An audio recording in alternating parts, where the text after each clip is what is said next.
नमस्कार, मैं हूं सचिन, लेकर हाजिर हूं जो कहेंगे सच कहेंगे। क्या चुनाव आने पर ही केंद्रीय जांच एजेंसियां नींद से जागती हैं? और क्या ये नींद सिर्फ विपक्षी राज्यों के लिए, विपक्षी पार्टियों के लिए खुलती है? क्योंकि आज जब सुप्रीम कोर्ट में ईडी वर्सेस पश्चिम बंगाल की ममता सरकार के मामले में सुनवाई हुई तो भरी अदालत में इसकी गूंज साफ सुनाई थी। दोनों पक्षों की दलील सुनने के बाद सुप्रीम कोर्ट ने कहा कि यह बेहद गंभीर मामला है। साथ ही कोर्ट ने यह भी कहा कि किसी भी केंद्रीय जांच एजेंसी को किसी राजनीतिक दल के चुनावी कार्य में हस्तक्षेप करने का कोई अधिकार नहीं है। तो सवाल यह कि सर्वोच्च अदालत को ऐसा क्यों कहना पड़ा? सवाल यह भी कि मामला जब कोयला घोटाले से जुड़ा है तो पिछले 2 साल से ईडी ने कोई कार्रवाई क्यों नहीं की? और कैसे जिन जिन राज्यों में चुनाव होने वाला होता है वहां केंद्रीय जांच एजेंसियां फौरन एक्टिव हो जाती हैं? आज ये सच। दूसरा सच, दूसरी स्टोरी यूपी चुनाव के लिए मायावती के खास प्लान से जुड़ी। मायावती का एक्शन प्लान 2027 में किसे फायदा और उससे किसे नुकसान? सवाल यह भी, क्या खास रणनीति के दम पर 2027 के चुनाव में वापसी कर पाएगा हाथी? तो आज इसी पर करेंगे एनालिसिस, जो कहेंगे सच कहेंगे।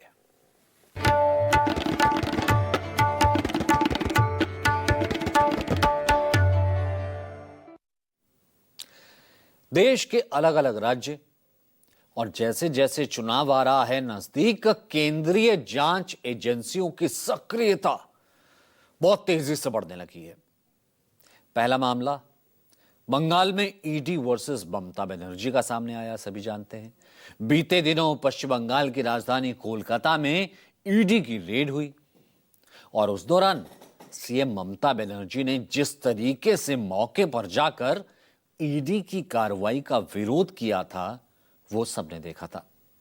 उसको लेकर आज सुप्रीम कोर्ट में अहम सुनवाई हुई, जहां दोनों पक्षों की ओर से दलीलें दी गई। वहीं दूसरी तरफ कोलकाता में आज सीबीआई की भी रेड हो गई। अब सीबीआई की यह छापेमारी बैंक धोखाधड़ी के एक पुराने मामले में हुई है। एक तीसरा मामला भी सामने आ गया झारखंड से। यहां भी ईडी वर्सेस पुलिस हो गया। रांची के ईडी कार्यालय में मारपीट के आरोपों की जांच के लिए आज रांची पुलिस पहुंची थी। रांची पुलिस की स्पेशल टीम ईडी दफ्तर पहुंची थी। तो कुल मिलाकर के जिस तरीके से ये पूरा मामला सामने आया, हालांकि ये कोई 1 या 2 राज्य नहीं है, ये तो आजकल में मामले सामने आए, हमने आपको बताया, जहां केंद्रीय जांच एजेंसियां बनाम राज्य सरकार हो रहा है। इससे पहले भी कई विपक्षी राज्यों में केंद्रीय जांच एजेंसियां, सेंट्रल की एजेंसियां और प्रदेश सरकार में ठन चुकी है। इसका पूरा विश्लेषण आज हम आपको बताने वाले हैं, लेकिन सबसे पहले आपको ईडी वर्सेस ममता बनर्जी और बंगाल पुलिस के मामले में आज सुप्रीम कोर्ट में जो सुनवाई हुई है उसकी डिटेल बता देते हैं।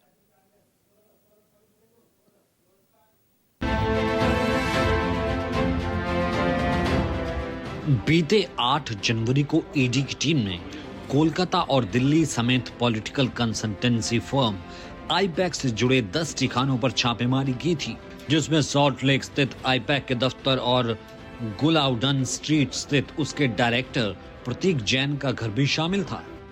इन दोनों ही जगहों पर ईडी की अलग अलग टीम ने रेड की थी। इस दौरान सीएम ममता बनर्जी भी मौके पर पहुंच गई थी। ममता बनर्जी पहले प्रतीक जैन के घर पहुंची थी और वहां से एक हरे रंग की फाइल समेत लैपटॉप, मोबाइल और हार्ड डिस्क लेकर बाहर आई थी। Because of election, they are collecting all my information of my party. देखो मैंने सब लेके आया। Because I rang up Pratik, because he is the in charge of my party. So my hard disk, see, phone, hard disk, all they are collecting, and they are already attacked my IT office also in Sector 5. I am going there also. इसके बाद Mamata Banerjee IUPAC के office पहुंचकर ED की कार्रवाई का उन्होंने विरोध किया था। उस दिन का ये तमाम हाई वोल्टेज एक्शन पहले कोलकाता हाई कोर्ट पहुंचा और जब वहां बात नहीं बनी तो ईडी ने सुप्रीम कोर्ट का दरवाजा खटखटाया, जहां आज अहम सुनवाई हुई। सुप्रीम कोर्ट पे जस्टिस प्रशांत कुमार मिश्रा और जस्टिस विपुल पंचौली की बेंच के सामने सॉलिसिटर जनरल तुषार मेहता और additional solicitor general SV Raju ने ईडी का पक्ष रखा। वहीं सीनियर वकील कपिल सिब्बल ने बंगाल सरकार की तो अभिषेक मनु सिंघवी ने पश्चिम बंगाल के डीजीपी की तरफ से अपनी दलीलें दी। आप वहां किस लिए गए थे? किस बात की जांच चल रही थी? ईडी अवैध कोयला घोटाले की जांच के लिए गई थी।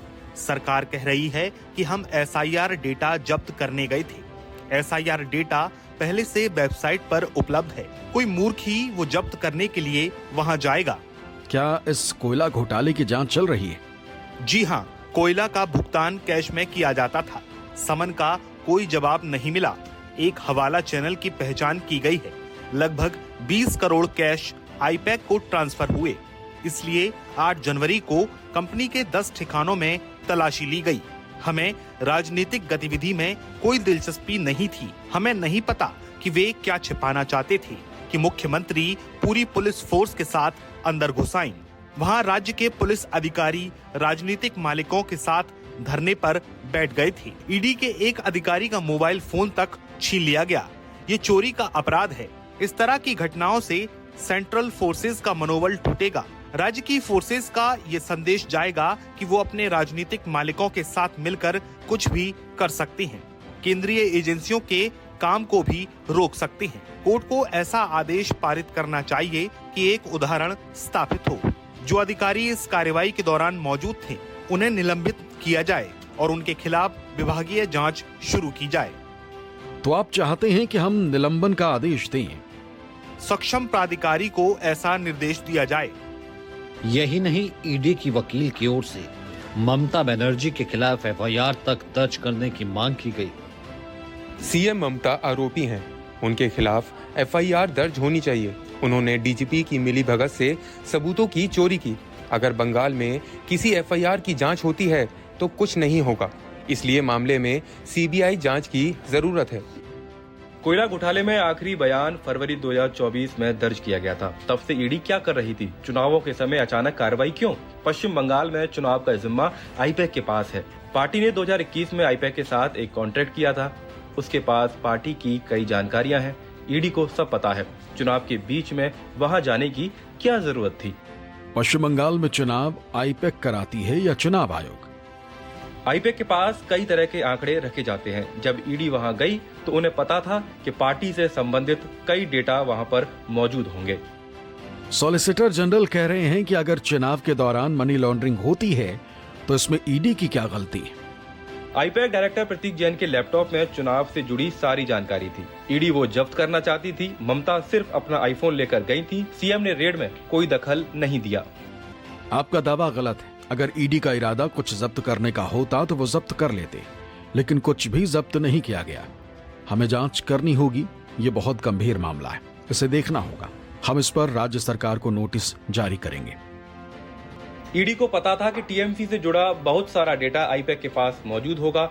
अधिक से अधिक सामग्री इकट्ठा करने के लिए ईडी की ये पूरी तरह दुर्भावनापूर्ण कार्रवाई है। अगर आपको जानकारी मिल गई तो हम चुनाव कैसे लड़ेंगे? पार्टी के चेयरमैन को इसे बचाने का अधिकार है और इसीलिए वो वहां गई थी।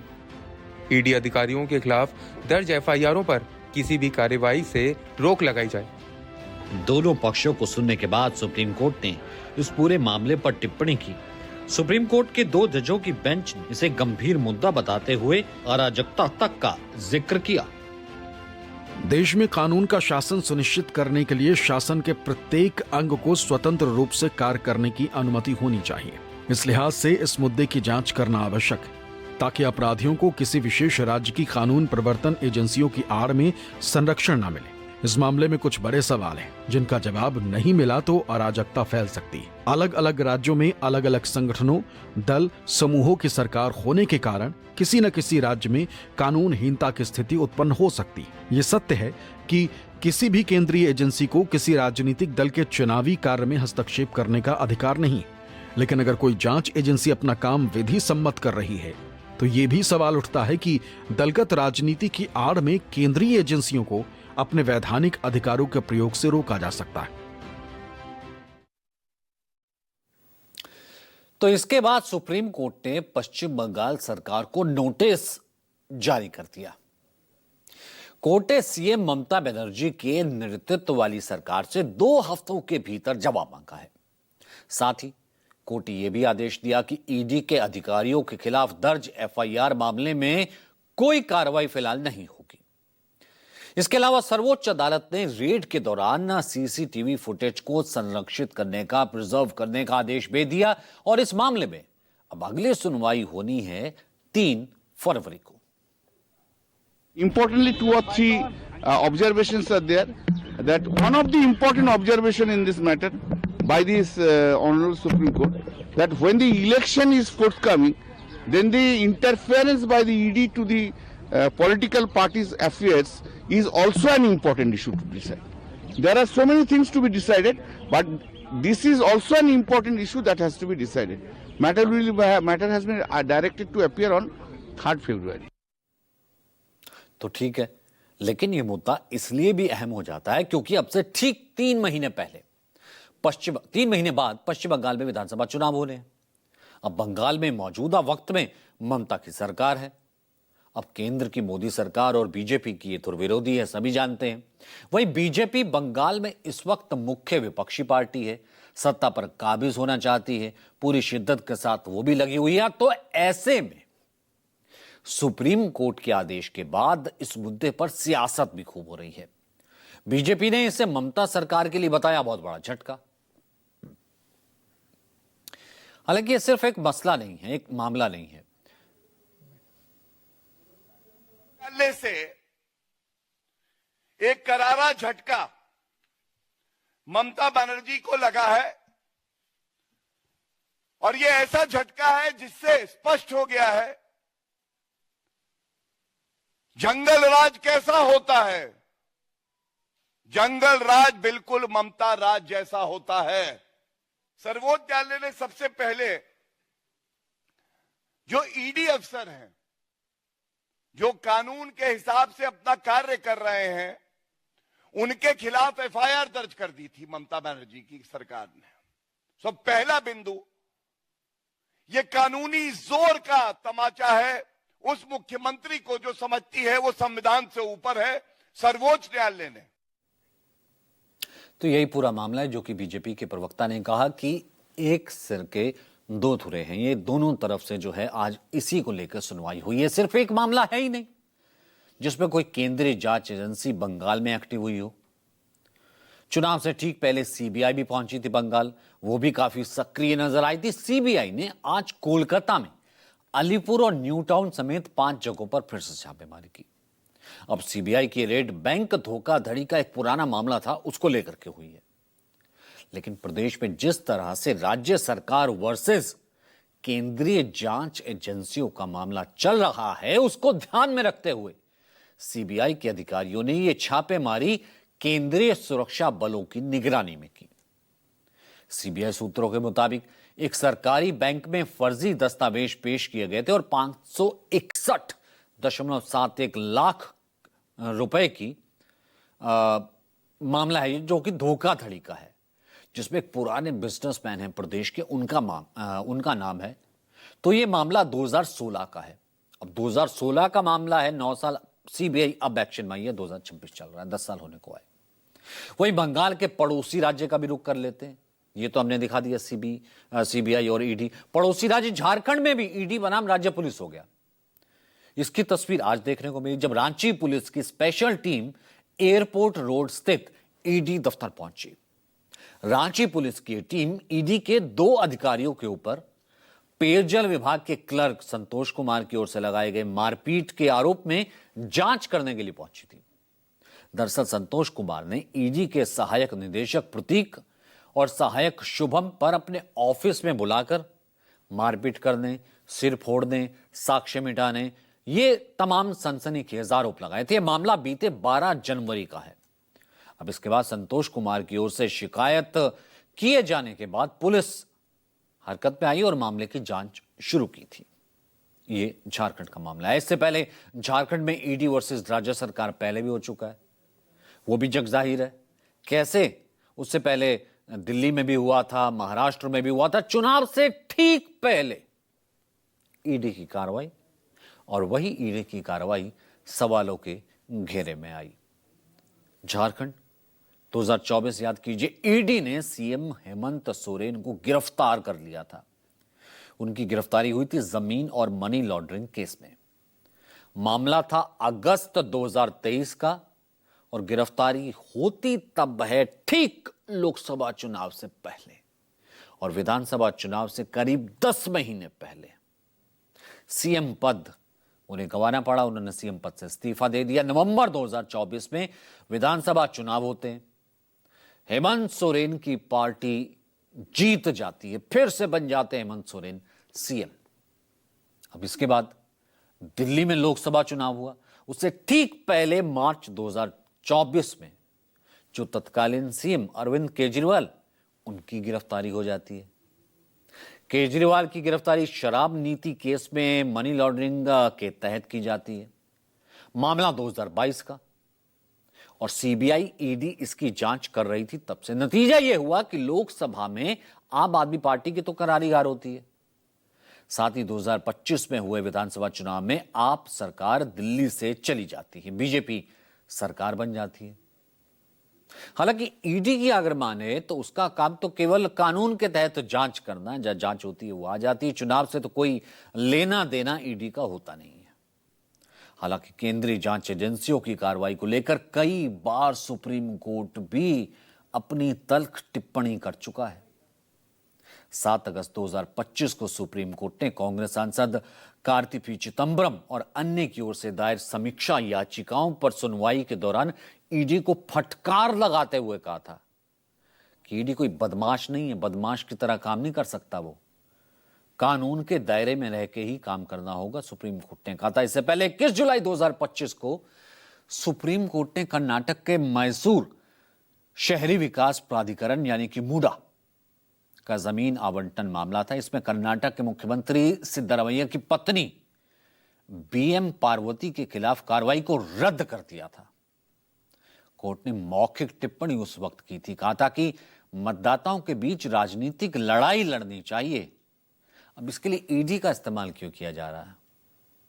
22 मई 2025 को सुप्रीम कोर्ट ने तमिलनाडु की सरकारी शराब विक्रेता कंपनी टेस्मैक TSMC टेस्मैक के खिलाफ एजेंसी की मनी लॉन्ड्रिंग जांच पर रोक लगा दी थी। कोर्ट ने कहा था ईडी अब तो सभी सीमाएं लांघ रही है, आप देश के संघीय ढांचे से, फेडरल स्ट्रक्चर से पूरी तरह खिलवाड़ कर रहे हैं, उल्लंघन कर रहे हैं। दिल्ली के कथित शराब घोटाला मामले में सुप्रीम कोर्ट ने 12 जुलाई 2024 को अरविंद केजरीवाल को अंतरिम जमानत दी थी। इस दौरान कोर्ट ने ईडी की कार्रवाई पर फिर सवाल उठाया था, सख्त टिप्पणी की थी। कोर्ट ने कहा था आरोपी को गिरफ्तार करते समय पिक एंड चूज की पॉलिसी नहीं अपनाई जा सकती।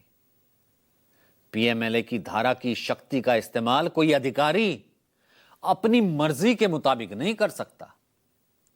सुप्रीम कोर्ट ने मार्च 2024 में ईडी की खिंचाई करते हुए कहा था कि केंद्रीय एजेंसी लगातार पूरक आरोप पत्र दाखिल नहीं कर सकती, सप्लीमेंट्री चार्जशीट, किसी व्यक्ति को बिना मुकदमे के जेल में नहीं रख सकती। तो यह था पहला सच। तो पश्चिम बंगाल के सीएम ममता बनर्जी के बाद अब आगे बढ़ते हैं, बात करते हैं यूपी की एक पूर्व महिला मुख्यमंत्री कद्दावर नेता मायावती की। देश के सबसे बड़े सूबे उत्तर प्रदेश का रुख करते हैं। पूर्व मुख्यमंत्री रही हैं और बीएसपी की मुखिया मायावती आज अपना 70वां जन्मदिन मना रही हैं। अपने जन्मदिन के मौके पर ही वे लंबे अंतराल के बाद आज मीडिया के सामने आई, अपने फ्यूचर भविष्य की सियासत के बारे में नए नए संकेत दिए। आगामी यूपी विधानसभा चुनाव है, मायावती की नजर उस पर है, विरोधियों को चुनौती देती दिखी वो। उनकी बातों से लगा कि बीएसपी से जो छिटक गया है ब्राह्मण वोट बैंक, वो उसको भी वापस पाना चाहती हैं। साथ ही 2027 में बीएसपी अकेले चुनाव लड़ेगी, ये उन्होंने कहा। और यही नहीं, उन्होंने पीसी में समाजवादी पार्टी को गेस्ट हाउस कांड भी याद दिला दिया। सुनिए। अपनी पार्टी के लोगों को पूरे देश में बीएसपी को हर स्तर पर मजबूत बनाना है और खासकर आबादी के हिसाब से देश के सबसे बड़े प्रदेश यूपी में फिर से यहां अपनी पार्टी बीएसपी को सत्ता में लाना भी बहुत जरूरी है। यूपी में हमारी पार्टी ने पिछले कई हुए विधानसभा चुनाव में टिकट देने व सरकार बनने पर अन्य वर्गों की तरह ब्राह्मण समाज को भी हर स्तर पर उचित भागीदारी दी है, जिसे ध्यान में रखकर अब यहाँ ब्राह्मण समाज को भी कांग्रेस, बीजेपी व सपा आदि इन पार्टियों के किसी भी बहकावे में नहीं आना चाहिए। दलित वर्ग के लोगों का तो इनकी सरकार में सबसे ज्यादा उत्पीड़न हुआ है, जिनके समाज के बीएसपी की प्रमुख नेता को भी सपा से अलग होने पर दिनांक 2 जून सन 1995 को यूपी के लखनऊ सरकारी गेस्ट हाउस में मेरे ठहरने के दौरान वहां सरकारी मशीनरी की मदद से सपा के कई हजार गुंडों व बदमाशों आदि ने जो उस दिन मेरे ऊपर जानलेवा हमला करने का पूरा प्रयास किया है, ये सब भी किसी से छिपा नहीं है। अब आपको समझाते हैं कि आखिर मायावती का 2027 को लेकर के पूरा प्लान क्या है, क्या बोला उन्होंने। 2027 के विधानसभा चुनाव के लिए मायावती फिर से काशीराम के फॉर्मूले पर लौट रही हैं, जिसके तहत मायावती बूथ स्तर पर कमेटियों का गठन कर रही हैं, जिसमें दलित और मुसलमान के साथ अति पिछड़ों को भी पूरी जगह दी जाएगी। मायावती एक बार फिर से अपना सोशल इंजीनियरिंग का जो फॉर्मूला है उस पर वापस लौट रही हैं, जिसके तहत उनका प्लान है कि दलित वोट बैंक के साथ ब्राह्मण जाति के 10% वोट जो उनकी पार्टी के साथ था उसे जोड़ लिया जाए।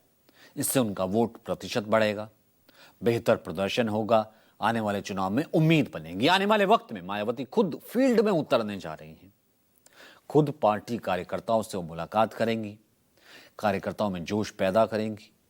मायावती का पूरा फोकस ग्रामीण इलाकों पर रहने वाला है, जहां पर दलित और पिछड़ों की बड़ी आबादी है और यही बीएसपी का बेस वोट बैंक भी है। इसके अलावा मायावती सतीश चंद्र मिश्रा को ब्राह्मण चेहरे के तौर पर फिर से प्रोजेक्ट करेंगी। उनकी जिम्मेदारी होगी उन वोटों को इकट्ठा करना। इसके अलावा मायावती ने अपनी पार्टी के प्रमुख नेताओं से कहा है कि 2007 में बसपा की सरकार के दौरान जो भी काम किया गया था, सरकारी नौकरी थी, महापुरुषों के सम्मान में योजनाएं थी, तमाम और बेनिफिट योजनाएं थी, जो वो सामने लाई जाए। यही मायावती की रणनीति है कि समाजवादी पार्टी के पीडीए फॉर्मूले को डैमेज किया जाए, याद दिलाया जाए जनता को 1995 में गेस्ट हाउस कांड हुआ था और यह बताने का प्रयास किया जाएगा कि कैसे वो पार्टी दलित विरोधी है। आने वाले एक मुख्यमंत्री के खिलाफ उत्पीड़न उसने किया था। समाजवादी पार्टी का वो इतिहास ये स्ट्रेटजी में है कि वो याद दिलाएगी। आने वाले वक्त में मायावती पूरे उत्तर प्रदेश में बड़ी बड़ी चुनावी रैलियां भी कर सकती हैं। इसका संकेत आज वो अपनी पीसी में देती हुई दिखाई दी। इन रैलियों के जरिए मायावती अपने विरोधियों के वोट बैंक को टारगेट करेंगी, अपनी ताकत का एहसास जनता को कराएंगी, ताकि जो कार्यकर्ता निराश हो चुका है उसका उत्साह बढ़ाया जा सके। तो यह तो रहा मायावती का 2027 का विधानसभा प्लान है क्या। लेकिन सवाल यह है जो कि सबसे बड़ा आता है कि इतनी बड़ी शख्सियत, यूपी की सत्ता में धमक रखने वाली, यूपी की सत्ता जिसके इर्द गिर्द घूमती थी, आखिरकार एकदम से कैसे पतन हुआ, कैसे चुनाव दर चुनाव उनका जनाधार दूर होता चला गया। तो एक नजर डालते हैं किस तरीके से जो है टॉप टू बॉटम की तरफ जो है बीएसपी की राजनीति गई। 1995 से शुरू करते हैं 2012 के बीच 4 बार मुख्यमंत्री रही मायावती, उत्तर प्रदेश की पहली दलित महिला मुख्यमंत्री। दलित, ब्राह्मण, मुस्लिम समीकरण पर तीनों पर पकड़ रही।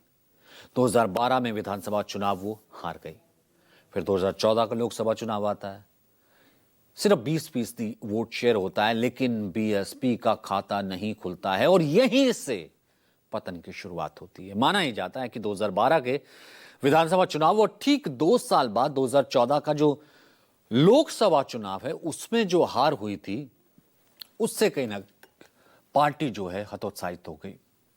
सार्वजनिक रूप से मायावती भी इससे दूर हो गई, राजनीति से जनता के बीच कार्यक्रम कम हो गए, संख्या ना के बराबर हो गई, कभी कभार ही राजनीतिक मंच पर मायावती दिखने लगी। अब इसका असर जाहिर सी बात है उनका जो जनाधार था, वोट बैंक था, उस पर भी पड़ा। 2014 के लोकसभा चुनाव के बाद जिस गैर जाटव दलित वोट बैंक पर मायावती की मजबूत पकड़ थी वो छिनता चला गया, बीजेपी की ओर ज्यादातर गया। ब्राह्मण वोट भी पूरे तरीके से बीजेपी में शिफ्ट हो गया। बीजेपी ने विकास प्लस ब्रांड मोदी इस नैरेटिव से बीएसपी का आधार वोट बैंक काट दिया। इसके बाद साल 2017 में भी बीएसपी की जो परफॉर्मेंस थी वो नहीं सुधरी, खराब रही। चुनाव में लगातार बीएसपी खराब प्रदर्शन कर रही थी। मायावती ने मीडिया और पब्लिक से भी दूरी बना ली, प्रेस कॉन्फ्रेंस बहुत कम होने लगे।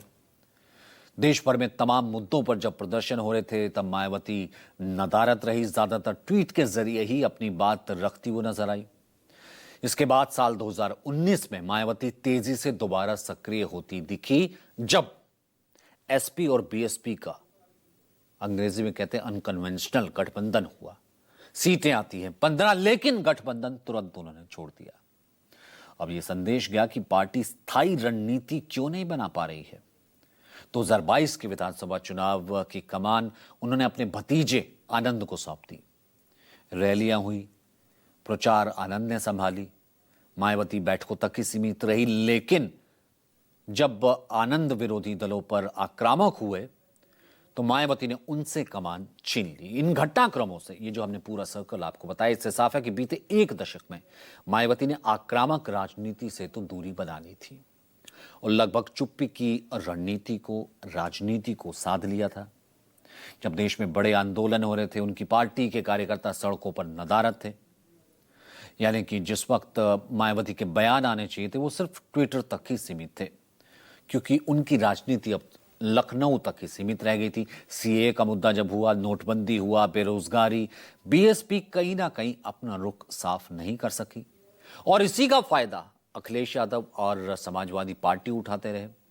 फिर एक नई पार्टी इमर्ज होती है, चंद्रशेखर की पार्टी। कम वक्त लेकिन राजनीति वही थी।